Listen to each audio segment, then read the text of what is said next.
இன்னைக்கு அதாவது 14/5/2001 திங்கக்கிழமை காலையில 7 மணிக்கு நான் சத்ரபுரா போலீஸ் ஸ்டேஷன்ல இருக்கும்போது காந்தி நகர் பக்கத்துல இருக்கிற ஒரு முள் புதர்ல ஒரு பொண்ணோட பணம் இருக்குன்னு கேள்விப்பட்டு கான்ஸ்டபிள் வாசுவும் நானும் இந்த ஸ்பாட்டுக்கு வந்தோம். இறந்து போனது சகுந்தலாங்கிற பெண், ஒய்ஃப் ஆஃப் ஸ்ரீராமுலு, வயசு 20, தங்கி இருக்கிறது காந்தி நகர் பஸ் டிப்போக்கு பின்னால. நேத்து ராத்திரி சுமார் ஒரு 10 மணிக்கு சகுந்தலாங்கிற இந்த பொண்ணு அவசரமா ஏதோ ஒரு வேலையா இந்த புதர் பக்கமா வந்தாங்கன்னு விஷயம் தெரிஞ்ச அவங்க புருஷனே சொல்றாரு.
பக்கத்துல வந்தா கொன்னுடுவேன், கண்டிப்பா கொல்லுவேன்.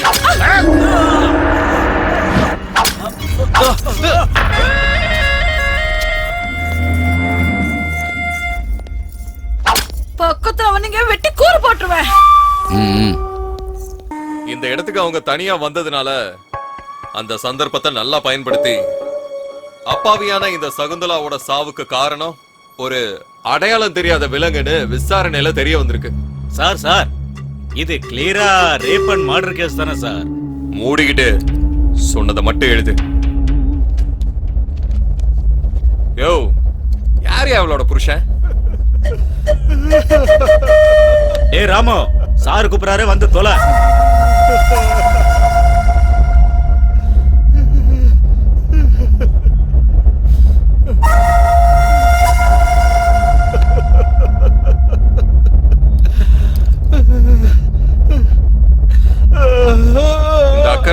தானியா ராத்திரியா பொண்டாட்டி அனுப்புறப்ப தெரிஞ்சிருக்கணும். இதான் நடந்துச்சுன்னு ஒரு கையெழுத்த போட்டு போ.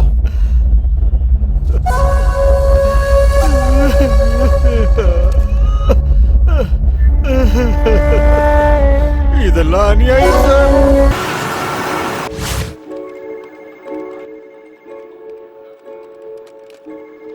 எங்கப்பா போற?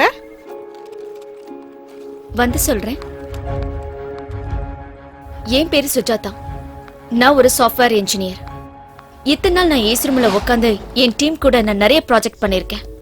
ஆனா நான் இப்ப செய்ய போற இந்த வேலை ரொம்ப புதுமையானது. இது யார் துணையும் இல்லாம நான் செஞ்சு முடிக்கணும்.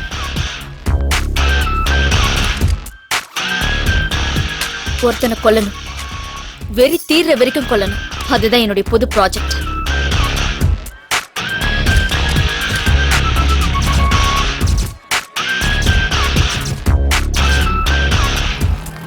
இது என்னுடைய தனிப்பட்ட பழிவாங்குதல் மட்டும் இல்ல, நான் செய்யற சோஷியல் சர்வீஸ்.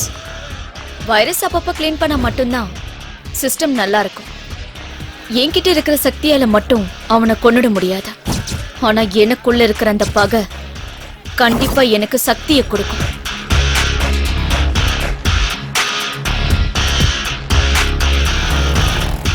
முதல்ல நான் என்னுடைய வேஷத்தை மாத்தணும். அப்பதான் எதிரி என்னால சமாளிக்க முடியும்.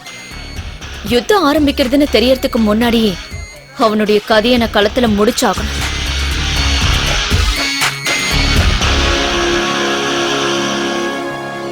இந்த யுத்தத்துல என்னுடைய உயிர் போனாலும் அத பத்தி எனக்கு எந்த கவலையும் இல்லை.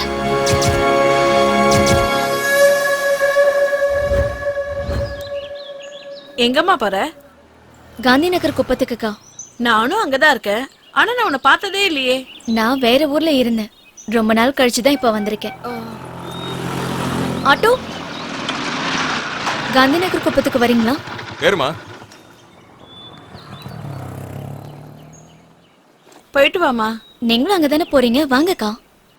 நானா? வேண்டாம்மா. பரவாயில்ல, வாங்கக்கா. சரிக்கா, நான் கிளம்புறேன்.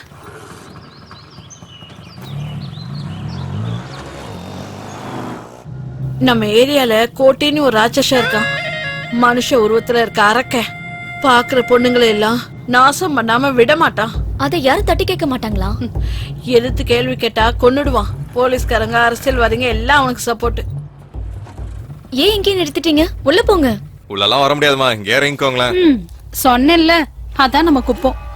சரி, என்னங்க? இங்க கூட நான் எடுத்துக்கிறேன். வாமா.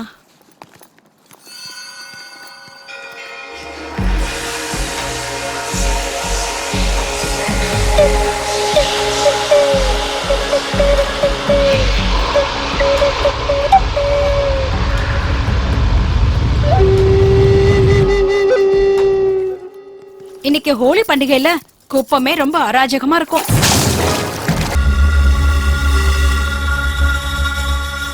இங்க இருந்து போய் லெஃப்ட்ல நேரா போனேன்னு வையேன், அங்கதான் உன் வீடு.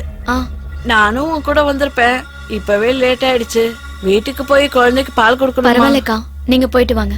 இல்லம்மா, அதையும் கொடுங்க. பத்திரமா போமா. நான் போயிட்டு வரேன்க்கா.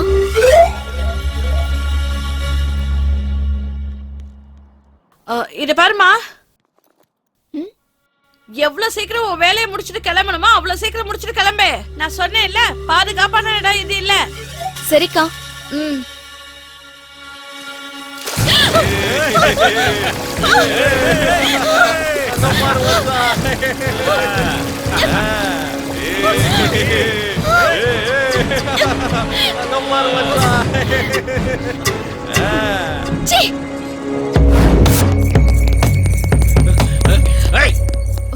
டேய், நீங்க போங்கடா.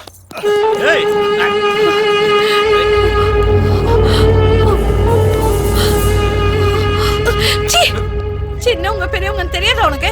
யாருக்கிட்ட வந்து என்ன பண்ணிட்டு இருக்க? உன் வயசு என்ன, என் வயசு என்ன? காமத்துக்கு என்ன வயசு? யாருக்கிட்ட சுகம் அதிகமா கிடைக்குதோ அவங்க போயிடணும். அப்போ உன் அக்கா கிட்ட போய் படு, அவளுக்கு என் வயசு தான். சின்ன வயசுல என்ன ஃபிகரா இருந்திருப்பா. ஏய், பொண்ணு என்ன பண்ணிட்டு இருக்க? திறக்கிறதுக்கு சாவி இல்லம்மா. வீட்டோட சாவி வீட்டு ஓனர் கிட்ட தான் இருக்கும். அந்த ஓனரே நான் தான்மா. நீயா? இது நரசிம்மையா வீடு தானே? அவரே என்னுடைய தாத்தாம்மா. ஓ, நரசிம்மையாவோட பேத்தியா நீ? அப்படி சொல்லு. உன் தாத்தாவுக்கு எப்பவும் உன்னை பத்தின கவலை தான். அப்பா அம்மா இல்லாத பொண்ணுன்னு. இப்ப எப்படிமா இருக்காரு? கொஞ்ச நாளைக்கு முன்னாடி தான் இறந்து போயிட்டாரு. ஐயோ, இப்ப நீ தனியாவாமா இருக்கிற? என்னடா அப்படி பாத்துக்கிட்டு இருக்க? நரசிம்மையா என்ன வெளியாளா? நமக்கு சொந்தக்காரர் தானே. இப்படி திருன்னு முழிச்சுக்கிட்டு நிக்காம வீட்ல இருந்து ஏதாவது கொண்டு போய் அந்த பூட்டை திறக்கிற வழியை பாரு. இங்க பூட்டை திறந்துட்டு இருந்தா அப்புறம் ஆபீஸ்க்கு லேட் ஆயிடும். அப்புறம் மேனேஜர் எனக்கு பூட்டு போட்டுருவாரு. நான் வரேன். பாரு இவன, ஒரு குழந்தை வேணும்னு கோவில் கோவிலா போன, கடைசியில குரங்குல வந்து பிறந்திருக்கு. நீ இருமா, நான் போய் ஏதாவது எடுத்துக்கிட்டு வரேன். இட்லி இட்லி இட்லி வேணுமா? இட்லி அம்மா, நல்லா குஷ்பு இட்லி. இட்லி இட்லி அன்சிகா இட்லி. இட்லி வேணுமா? இட்லி இட்லி இட்லி வேணுமாமா? வாங்க. இந்தாப்பா 20 ரூபாய் கொடு. அது அண்ணே, சட்னி கொடுங்கண்ணே. இதோ தந்துடுறேம்மா, வாங்கிக்க. இதோ சாம்பார் இருக்கு, அதையும் வாங்கிக்க. என்னம்மா, போதுமா? போதுண்ணே. இரு இதோ கெட்டி சட்னி இருக்கு, இதையும் வச்சுக்க. குழந்தைய கொடு. உனக்கு என்னமா வேணா? 10 ரூபாய்க்கு கொடுங்கண்ணா. 10 ரூபாய்க்கா? சரி கொடு. இதோ 5 ரூபாய்க்கு, இது 10 ரூபாய்க்கு. இந்தா சட்னி கொடுத்துட்றேன். என்னம்மா, போதுமா? போதுண்ணே. சரி இருமா, கட்டி சட்னி இருக்கு, இதா ஊத்திக்கம்மா. நல்லா சாப்பிடு. வீட்டுக்காரனை கேட்டதா சொல்லுமா. இட்லி இட்லி இட்லிமா இட்லி. கொல்ல மாசா தாசு, உன் இட்லி ரொம்ப பேஸ். ஆனா இத சாப்பிட்டா எனக்கு கேஸ். என் உடம்பு கெட்டு போச்சுனா தாசு, உனக்கு ஒரு சின்ன லாஸ். என்கிட்ட இல்ல ஒரு சல்லி காசு. எனக்கு தரையா ஒரு 2 பீஸ். நீ கொடுத்தனா சொர்க்கத்துல உனக்கு கிடைக்கும் பிளேஸ். ஏன்னா உன் மனசு இருக்கே அது ஐஸ். நல்லா இருக்குடா உன்னோட ஆசை. இட்லி வேணும்னா கொடு காசை, இல்லன்னா என் வாயில இருந்து வரும் நல்ல ஓசை. உனக்கு ரொம்ப தான் பேர் ஆசை. டேய், டிஆர் படத்தை நாங்களும் பல தடவை பாத்துருக்கோம்டா. அப்ப தரமாட்டியா பங்காளி? போடா சோம்பேறி பேல. போடா. போடா. வாடா. காசிக்கு போகும் சன்னியாசி உன் குடும்பம் என்னாகும் நீ ஐயா, யோசி. சாப்பிட்டீங்களா? இல்லையா பிளேட் எடுத்துக்கங்க. ஆ. எடுத்துக்கங்க. ஆ. இருங்க இன்னும் 2 போடுறேன். ஆ. சட்னி ஊத்துறேன். ஆ. இருங்க இருங்க கார சட்னி இருக்கு போடுறேன். சூப்பரா இருக்கும். ஏப்பா இவருக்கு வராதா காசு? நாளைக்கு நீயும் நானும் சுத்தம்னா எரிக்கும் போது கட்டையை அடுக்கிறதே இவன் தான். இப்படியே போச்சுன்னா அடுத்து நீ தான் நினைக்கிறேன். கொடுத்ததெல்லாம் கொடுத்தான் அது யாருக்காக?